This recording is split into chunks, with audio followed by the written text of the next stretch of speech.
4. The People's Court, weekdays at 11 and 11:30 on WBZ Channel 4. This week, Siskel and Ebert review Michael Keaton, Danny DeVito, and Michelle Pfeiffer in Batman Returns. Teresa Russell is haunted by dead husband Mark Harmon in Cold Heaven. And Steve Martin can't get rid of Goldie Hawn in Housesitter.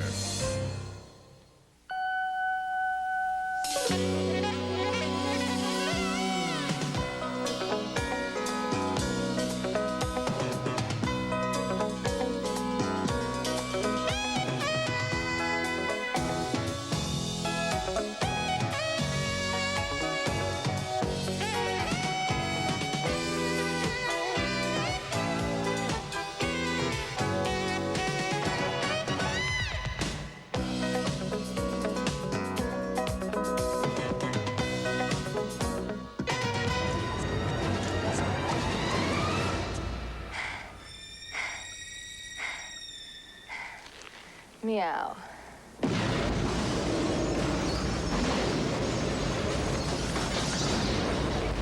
Michael Keaton is back as the Dark Knight, pursuing two very different villains in Batman Returns.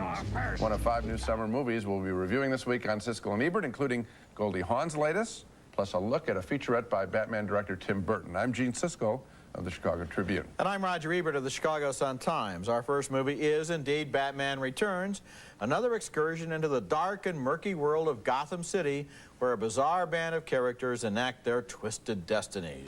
This sequel once again stars Michael Keaton in the title role, and once again, Batman is more of an enigma than a leading man. Little effort is made to get behind his elaborate facade, although he's back with as many high-tech gadgets as ever. Take one step closer, Mr. Van Bannon.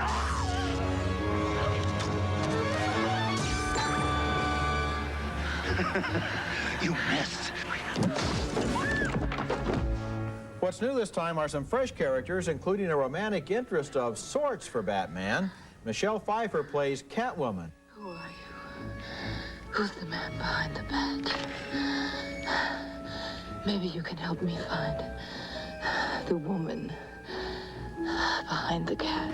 Also new, Danny DeVito as the Penguin, a grotty little man who was abandoned by his parents, raised in the sewers by penguins, and now wants revenge on society. What do you want? Ah, the direct approach. I admire that in a man with a mask.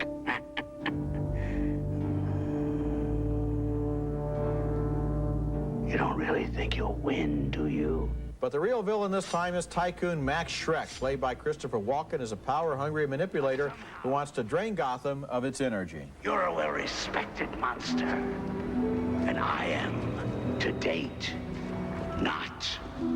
Frankly, I feel it's a bum rap. I'm a businessman. Tough, yes. Shrewd, okay. But that does not make me a monster. Batman Returns was once again directed by Tim Burton. His credits also include Beetlejuice and Edward Scissorhands. And Burton is one of the most interesting stylists at work in the movies today. His movies are always terrific to look at. Batman Returns is consistently fascinating as a visual experience. But it's sort of hard to care about this movie. The storyline is confusing, the characters are only sketchily developed, and it's impossible to get involved in the fantastical story. I always felt I was watching from the outside.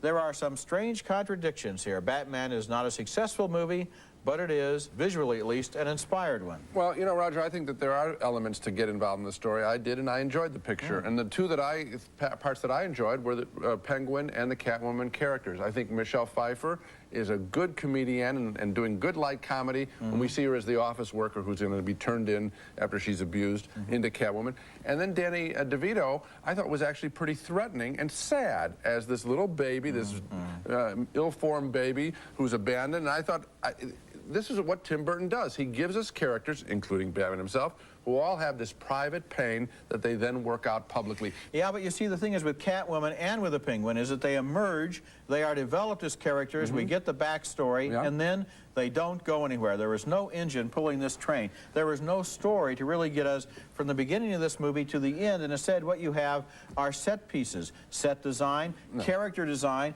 costume design, even personality design, but no narrative. The problem in the picture, it's not a perfect picture. The problem is the Max Schreck character. Frankly, he isn't particularly interesting. And his story of what he wants to do and how these other two characters fit in, I agree with you, that isn't worked out. But the point is that in seeing this story, I just saw this as a personal story rather than an action story. Yeah, but the thing is, maybe if the Penguin had wanted to do what it is that the Schreck character wants to do, that would give him some kind of an agenda. I agree with you. Because the problem is you have the two most interesting characters basically standing around as participants in somebody else's story. There's no need for Max Schreck, Christopher Walken, in this picture at all. And yet I would say, once again, Burton makes great-looking pictures. Okay. Our next movie and our next film is called Cold Heaven, a psychological thriller starring Teresa Russell. As a married woman who has grown tired of her husband, Mark Harmon, she has an extramarital affair, and she's thinking of telling Harmon she's leaving him as they vacation in Mexico. What? I was just thinking about you and me playing tennis. We used to laugh a lot. Before they can have that heart-to-heart talk, Harmon is apparently killed in a boating accident, obviously leaving Russell with mixed feelings. But then suspicious things start to happen involving his corpse. Senora, I must tell you that your husband's body has disappeared. What? And the story gets more complicated when you-know-who actually shows up as Russell prepares to meet her lover in a motel room. Alex! Shut the door. Alex, what? Don't touch me. Wait, you're here. What happened? I don't want anyone touching me. What happened? Okay. Sit down. Tell me what happened. Please sit down. Cold Heaven offers fantasy, dreamlike sequences which are supposed to make us wonder whether much of the story is just a dream in Russell's head. That stuff is a little corny, although the film does make a good case that every marital relationship is going to have stresses and strains and that it's a grand indulgence to believe that an affair can solve all your problems. But a mixed thumbs-down review from me on Cold Heaven because of the needlessly convoluted plot. I always am amazed when you look at a thriller like this and come up with the fact that it offers interesting insights into the stresses and strains of a marital relationship. That's not what this movie is about at all. This is... Well, it was for me. Well, I guess it was for you. Yeah. All it really is a machine to create mystery and suspense and romance and sexual feelings and terror, and it works on that level very, very well. It's not really a movie, Gene, about marital stresses and strains. It's a movie about its plot. The very part you don't like is the reason this movie was made, in order to fool us and to toy with us in terms of what's really going on, whose motives are really genuine, and who's really alive or dead. In other words, are you really saying that you don't think I understand how thrillers work? Because to hold on to that thought, Roger, you'd have to say, Gene has never liked a thriller before. What happened when I liked those other thrillers? What I'm telling you is that the best thrillers not only work as thrillers, but they can be even better if they have some intellectual content. I'm not saying you don't understand how thrillers work. What I'm saying is that in this case, you didn't seem to realize you were looking at a thriller. You analyzed it if it's a marriage picture or something. No, I said it didn't work as a thriller. I said the one component that did work in it is that Nicholas Roeg and Teresa Russell, the director and a star who happen to be married, are working on a story involving marital life. Why reject that? Why not be open to that? I haven't accused you of not being open to that. You just did accuse me of not being open to that, but I think we're kind of off the point here. The fact is that as a thriller, I thought it worked and you thought it didn't work. That is absolutely correct. Good. I'm glad I got it right. When we come back, Steve Martin and Goldie Hawn tell one lie after another in Housesitter. You told him you were my wife? No matter which kind of bandage you use, for faster healing, add Neosporin. It helps guts heal faster, 4 days faster than a bandage alone. A bandage and Neosporin. Together, they make it better, faster. Just released on video. 101 Dalmatians. A sound alert. It's classic Disney fun and adventure. Oh, marvelous. That your kids will love. My favorite character was Darling. Cruella the Bill. I want the job done tonight. If she doesn't get you... That's the funniest part. Give your kids the fun of 101 Dalmatians on video cassette. On sale now. What happens when you pack this much juicy, bursting flavor in carefree sugarless bubblegum? It sets you free. Now when the opera's like a noose, carefree shakes my big caboose. Let the bursting flavor set you free.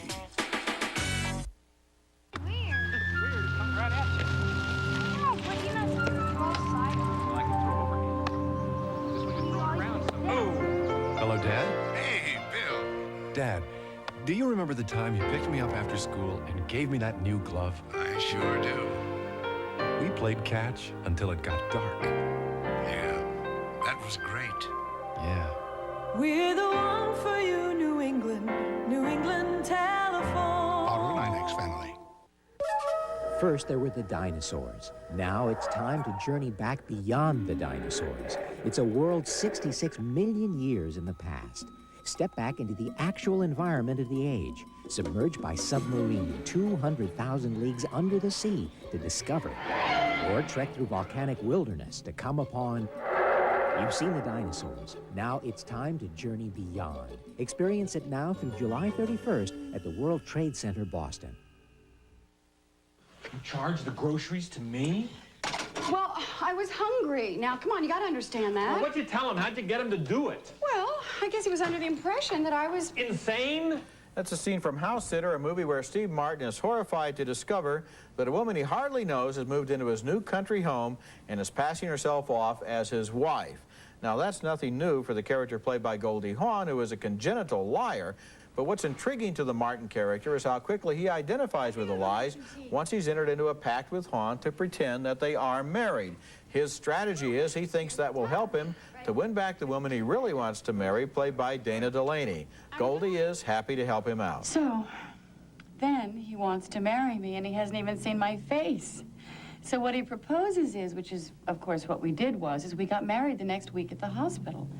And when the chaplain said, "You may now kiss the bride," instead of lifting the veil, the doctor unwrapped the gauze. Meanwhile, Martin's parents fall for the whole charade and begin to like the woman they think is their new daughter-in-law. Sweetheart. Yes, honey bun. Don't you think a reception is a really horrible idea? No. I mean, our marriage is in a very ambiguous state right now. Which is why your mother feels, and I for one agree, that it might be just what the doctor ordered. So you give it a fresh start. And I, for one, think you're right, Mr. Davis. And another thing, unless this makes you really uncomfortable, I'd like for you to call me Dad. The broad outlines of Housesitter are pretty familiar. This is the same old story about the man and woman who think they hate each other until they discover that, what do you know, they really love each other. But there's an interesting twist here because they fall in love while they're lying, and their falsehoods build and build into a crazy house of cards, and they have to invent even more outrageous lies to keep it from falling down. The dialogue is the best thing in this movie, and the performances, not only by the stars, but also by a funny assortment of character actors. I liked it.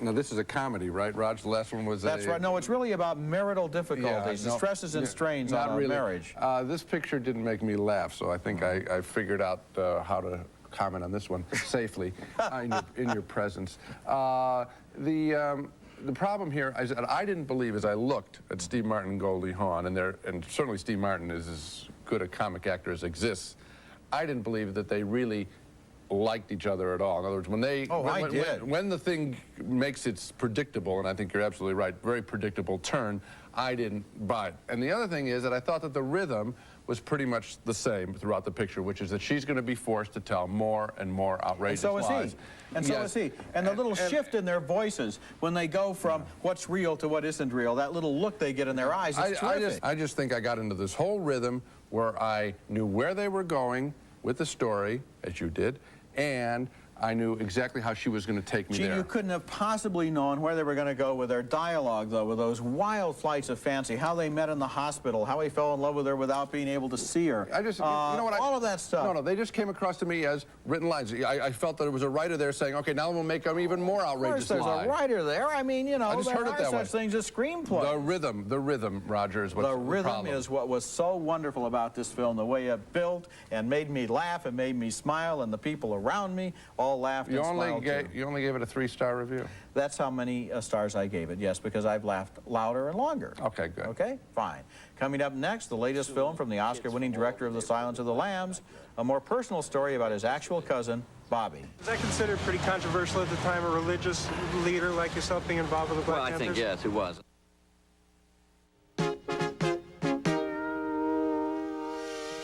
If you have what it takes, East Coast Aerotech can train you for a secure, well-paying career in aircraft maintenance. The instructors were good. They're very good. They explain themselves very, very well. I'll take extra time if you need it. You'll get hands-on experience at one of the nation's leading aircraft maintenance schools. I would say they were exceptional.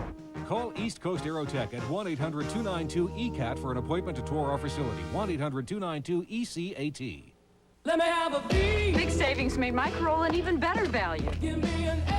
I always wanted a new Toyota Camry. Give me an L-U-E. For real value, see your Toyota dealer now, and you could save hundreds with incentives. The savings on 92 Corollas have never been bigger. Buy any new Toyota this month. There's no money down and no payments for 90 days. Give me a P-A-L-U-E. That's my Toyota. See your Toyota dealer today. There's no down payment and no payments for 90 days. Fine furniture, friends, and family. That's what you'll find at Danny Ford and Family's Bay Path Furniture and Gift Shop. Bay Path has solid wood furniture built the way it used to be, like this 6-piece solid maple shaker pencil post bedroom set for only $1,489 or $59 a month. For solid savings on solid wood furniture, see Danny Ford and Family at Bay Path Furniture and Gifts, Route 31 North Spencer. Call 1-800-3-BAY-PATH for directions. Open nights till 8, Saturday and Sunday till 5. I know I always used to live in some fear that the local paper would say something nice of me, and I would lose my credibility in the community. And the more the police disliked me, the more my credibility grew in the community. Right. That's Silence of the Lambs director Jonathan Demme with his cousin Bobby there. And what do you do while you're directing the Oscar-winning Best Picture of the Year and your most commercial project ever? Well, if you are Silence of the Lambs director Jonathan Demme, you take all that power and leverage and turn it into a documentary about your own cousin, a public-spirited, rattle-the-establishment minister to the poor and oppressed in Harlem. The documentary is called Cousin Bobby, and Demme follows his cousin, the Episcopal Reverend Robert Castle, as he tours a burnt-out slum building in his parish. Yeah, watch your step coming up the stairs. Here's some of the debris here for so long. A lot of it is inside the building as well. Take a look at that. Yeah, the fire started up a little higher. Another floor thing. Hi, how are you? This was my apartment. Oh, my goodness. You all right, huh? Yeah. God bless you. Where does Cousin Bobby's crusading spirit originate?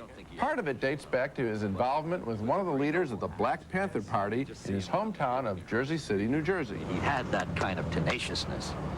When you start talking about justice and fighting for justice and fighting for freedom, that you hear some of the leaders of our own society talk about, they never identify it with the oppression and the suppression of African American and Latino people.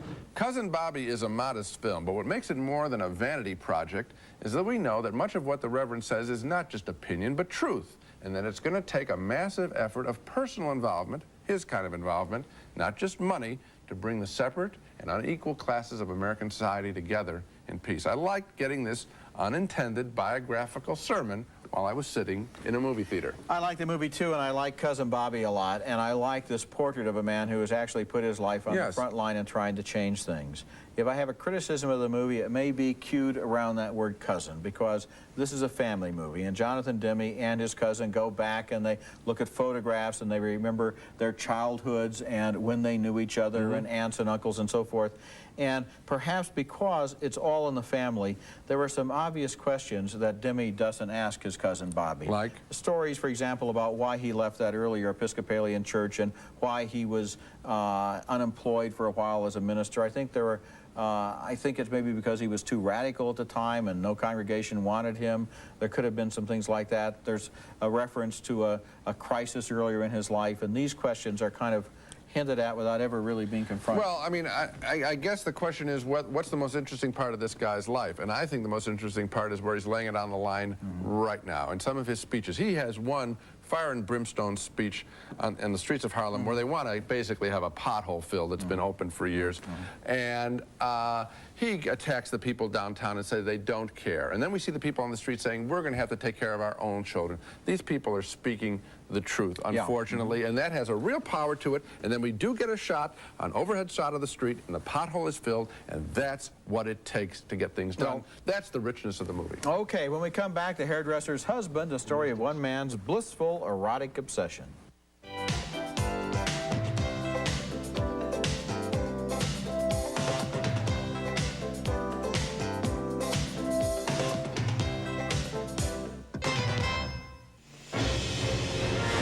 Nothing can stop Batman's return.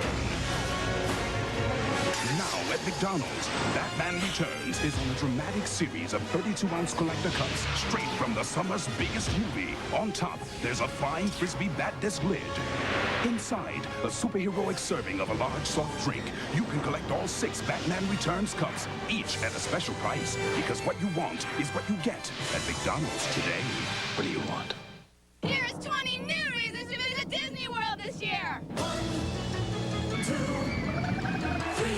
4, 5, 6, 7, 8, 9, 10, 11, 12, 13, 14, 15, 16, 17, 18, 19, 20. One more time. 1, 2, 3, 4, 5, 6, 7, 8, 9, 10, 11, 12, 13, 14, 15, 16, 17, 18, 19, 20. Call 1-407-WDisney now. Our next movie is named The Hairdresser's Husband, and this is one of the most quietly fascinating and provocative movies I've ever seen about erotic obsession and about madness. This movie is sexier than a dozen Basic Instincts. The film stars Jean Rochefort as a man who had a powerful sensual experience when he was a young boy, and it has dominated his entire life. Here's a memory of that experience when he went to his local barbershop and got a haircut from the woman who became the object of his first teenage crush. As an adult, he finds the woman of his dreams cutting hair in another shop, and he proposes marriage the first time he sees her.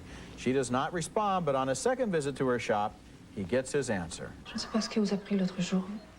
Vous avez sans doute voulu vous moquer de moi, mais si telle n'était pas votre intention, la moquerie, alors je suis sensible à votre proposition. Et si elle tient toujours, oui. That's Anna Galliena as the hairdresser. They marry, and she keeps on cutting hair, and he hangs around the shop all day, as happy as when he was a little boy.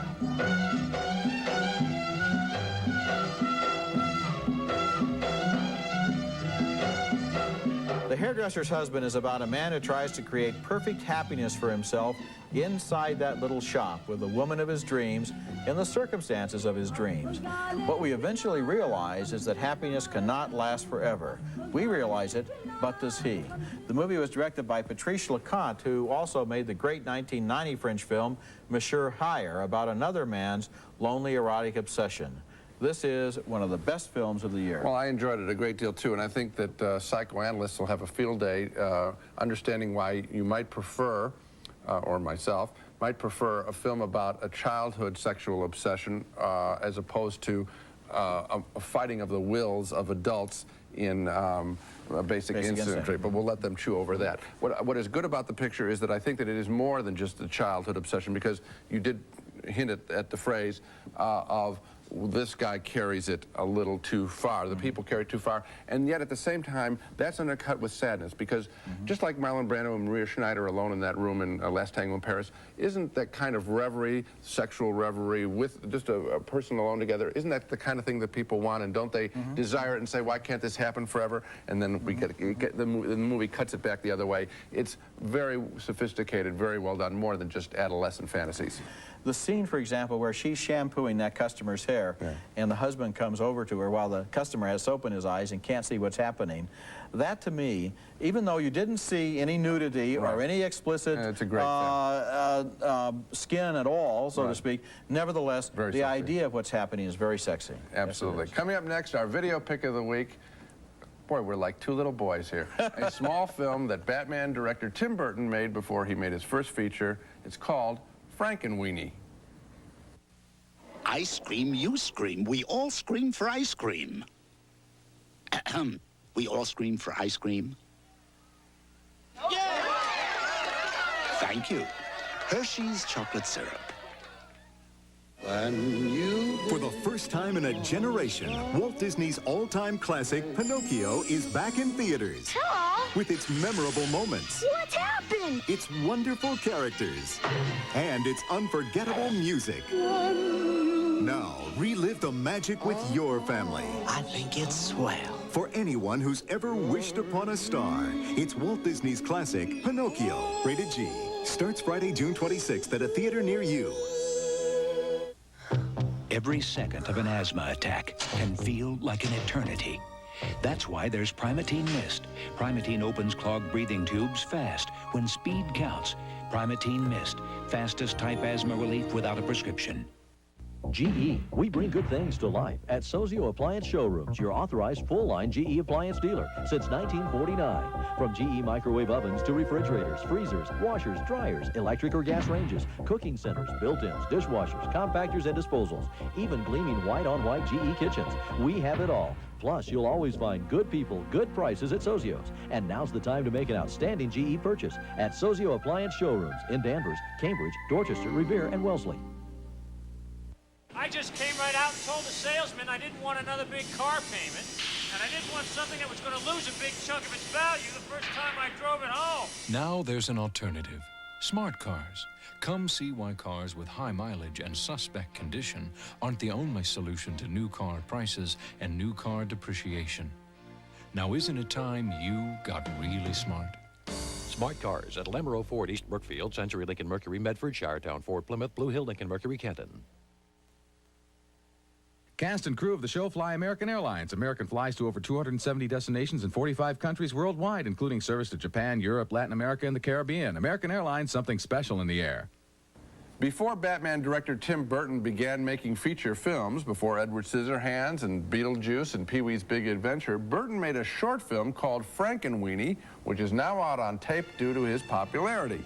It's a 28-minute Frankenstein parody about a little boy whose dog is hit by a car. The kid stitches his pooch together, and using a lesson learned in science class, he shoots some electricity into the canine and revives him.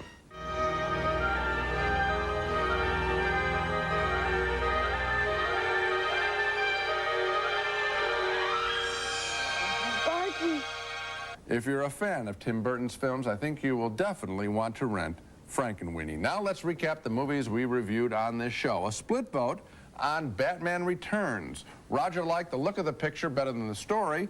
I enjoyed the tortured characters of the Penguin and Catwoman. Another split vote on Cold Heaven, the psychological thriller with Teresa Russell. Roger was intrigued by the mystery. I thought it was gimmicky. Yet another split vote on Housesitter, the Steve Martin Goldie Hawn comedy. Roger laughed a lot. I found that all the jokes had the same rhythm. 2 thumbs up for Jonathan Demme's Cousin Bobby. We both liked the portrait of an activist reverend. And finally, 2 thumbs up for The Hairdresser's Husband, a bittersweet French sexual reverie, and that's the real discovery on the show, although I think that you're not giving Batman Returns enough credit. And that's it for this week. Next week we'll be back with reviews of more new movies, including Unlawful Entry, starring Kurt Russell, Ray Liotta, and Madeline Stowe, and also Gina Davis, Tom Hanks, and Madonna in A League of Their Own. That's next week, and until then, the balcony is closed. Introducing new Jovan White Musk for Men. All the power, but not overpowering. Subtle, easygoing, unmistakably male. Kraft Touch of Butter spread. It's made with rich, creamy butter. So when Kraft Touch of Butter says buttery taste, believe it. A touch of real butter makes a real difference.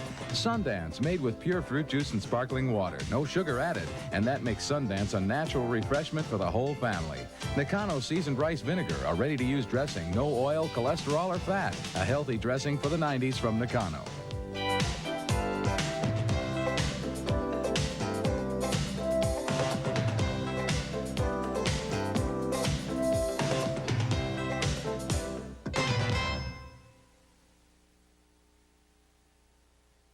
There's a place in Boston